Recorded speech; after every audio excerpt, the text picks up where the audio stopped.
नमस्कार। स्वागत है इस खास विश्लेषण में।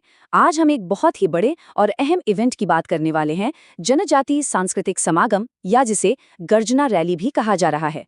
यह कोई आम रैली नहीं है, बल्कि दिल्ली के ऐतिहासिक लाल किले पर होने वाला एक विशाल आयोजन है।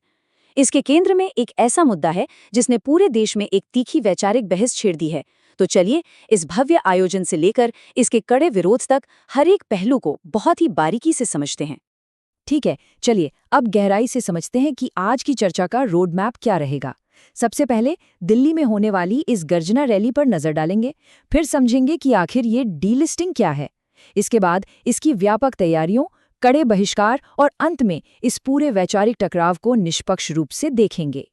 तो शुरुआत करते हैं हमारे पहले भाग से, दिल्ली में गर्जना रैली यानी लाल किले पर एक विशाल जनसभा। इस जनजाति सांस्कृतिक समागम का आयोजन जनजाति सुरक्षा मंच कर रहा है और जगह चुनी गई है देश का ऐतिहासिक लाल किला मैदान। उम्मीद है कि देश के कोने-कोने से लाखों लोग यहां जुटेंगे। मुख्य अतिथि के तौर पर केंद्रीय गृह मंत्री अमित शाह जी मौजूद रहेंगे और इस पूरे कार्यक्रम की अध्यक्षता राष्ट्रीय संयोजक गणेश राम जी करेंगे। अब आते हैं दूसरे भाग पर, डीलिस्टिंग क्या है। चलिए इस मूल मुद्दे को थोड़ा ठहराव के साथ समझते हैं, क्योंकि यही इस पूरे आयोजन की धुरी है। अब जो बात यहाँ सबसे दिलचस्प है वो ये कि आखिर डीलिस्टिंग का सटीक मतलब क्या है। आसान भाषा में कहें तो ये धर्मांतरण कर चुके आदिवासियों को अनुसूचित जनजाति यानी एसटी की सूची से बाहर करने का एक प्रस्ताव है। इस गर्जना रैली का मुख्य मकसद ही इसी विषय पर देश भर में चर्चा छेड़ना और इसे लागू करने की मांग उठाना है। जाहिर है, ये एक बेहद संवेदनशील मुद्दा है जिस पर लोगों की राय बहुत मजबूती से बटी हुई है। तीसरा भाग, व्यापक तैयारियां, खास तौर पर झारखंड से होने वाली लामबंदी। इस आयोजन की तैयारियां रातों रात नहीं हुई। 19 मई से ही झारखंड के अलग अलग सरना स्थलों पर पारंपरिक देव पूजा शुरू हो गई थी। इसके बाद 22 मई को रांची से विशेष ट्रेनें दिल्ली के लिए रवाना की गई, जो लाल किले पर होने वाली इस मुख्य रैली का हिस्सा बनेंगी। मतलब आध्यात्मिक शुरुआत से लेकर राष्ट्रीय स्तर के जमावड़े तक पूरी एक कड़ी जोड़ी गई है। और जरा इस आंकड़े पे गौर कीजिए, 4500। वरिष्ठ अधिकारी मेघा उरांव के अनुसार केवल झारखंड से ही लगभग 4500 आदिवासी प्रतिनिधि इस रैली के लिए दिल्ली का सफर तय कर रहे हैं। इसके लिए बाकायदा विशेष ट्रेनों का इंतजाम किया गया है। यह संख्या अपने आप में बहुत बड़ी है। और ये प्रतिनिधि सिर्फ संख्या नहीं बढ़ा रहे हैं, बल्कि अपनी पूरी सांस्कृतिक पहचान दिल्ली लेकर जा रहे हैं। ढोल, नगाड़ा, मांदर और ढाक जैसे पारंपरिक वाद्य यंत्रों और अपनी खास वेशभूषा के साथ ये लोग लाल किले पर जुटेंगे। मकसद साफ है, अपनी संस्कृति की गूंज को राष्ट्रीय मंच पर मजबूती से सुनाना। चलिए अब रुख करते हैं चौथे भाग की ओर, कड़ा बहिष्कार और विरोध की आवाजें। देखिए, जहां एक तरफ इतनी विशाल तैयारियां हो रही हैं, वहीं दूसरी ओर इसका उतना ही जोरदार विरोध भी हो रहा है।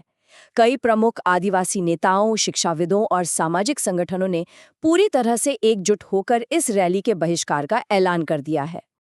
अगर विरोध करने वालों की बात करें तो इस लिस्ट में अखिल भारतीय आदिवासी विकास समिति, गांव गणराज्य परिषद, सरना संगोम समिति, आदिवासी मुंडा समाज महासंघ, झारखंड जनाधिकार महासभा और जोहार जैसे कई संगठन शामिल हैं। ये कोई छोटा मोटा विरोध नहीं है, बल्कि पारंपरिक ग्राम सभाओं से लेकर बड़े सामाजिक संगठनों तक सबने इसमें शामिल होने से साफ इनकार कर दिया है। और सिर्फ संगठन ही नहीं, कई जाने माने चेहरे भी इस बहिष्कार की अगुवाई कर रहे हैं। पूर्व मंत्री गीताश्री उरांव, पूर्व विधायक मंगल सिंह बोबुंगा, देवकी नंदन बेदिया, कुमार चंद्र माडी और रजनी मुर्मू जैसे प्रतिष्ठित लोग खुलकर इस रैली के खिलाफ खड़े हो गए हैं। इन विरोध करने वालों का एक बहुत ही स्पष्ट और मजबूत तर्क है। उनका कहना है, आदिवासी प्रकृति पूजक हैं और वे कभी भी सनातन का हिस्सा नहीं रहे हैं। यह एक बहुत ही अहम बयान है जो दिखाता है कि वे अपनी स्वतंत्र सांस्कृतिक पहचान को किसी और ढांचे में फिट किए जाने का कड़ा विरोध कर रहे हैं। तो अहम बात यह है कि बहिष्कार करने वालों का सीधा आरोप है कि यह पूरी रैली आदिवासी विरोधी और विभाजनकारी है। उनका दृढ़ता से मानना है कि डीलिस्टिंग की मांग के पीछे का असली मकसद आदिवासियों की पारंपरिक एकता को तोड़ना और समाज में दरार डालना है। और यहीं से हम पहुंचते हैं अपने पांचवें और आखिरी भाग पर, वैचारिक टकराव यानी आदिवासी पहचान पर दो बिल्कुल विरोधी दृष्टिकोण। और ये बात बहुत ही शानदार तरीके से दोनों पक्षों की विचारधाराओं के टकराव को दर्शाती है। एक तरफ आयोजक हैं जिनका मानना है कि डीलिस्टिंग के जरिए वे आदिवासी समाज के अधिकारों की रक्षा कर रहे हैं और उन्हें एकजुट कर रहे हैं। लेकिन ठीक इसके उलट विरोधियों का रुख है कि यह एक विभाजनकारी एजेंडा है जो उनकी पारंपरिक प्रकृति पूजक एकता के लिए सबसे बड़ा खतरा है। अंत में यह पूरा घटनाक्रम हमारे सामने एक बहुत ही गहरा सवाल खड़ा करता है। संवैधानिक अधिकारों के ढांचे के भीतर आखिर सांस्कृतिक पहचान को कैसे परिभाषित किया जाना चाहिए? परंपरा, अधिकार और पहचान के बीच का ये संतुलन आखिर क्या रूप लेगा? ये एक ऐसा सवाल है जिस पर हम सबको गंभीरता से सोचना होगा।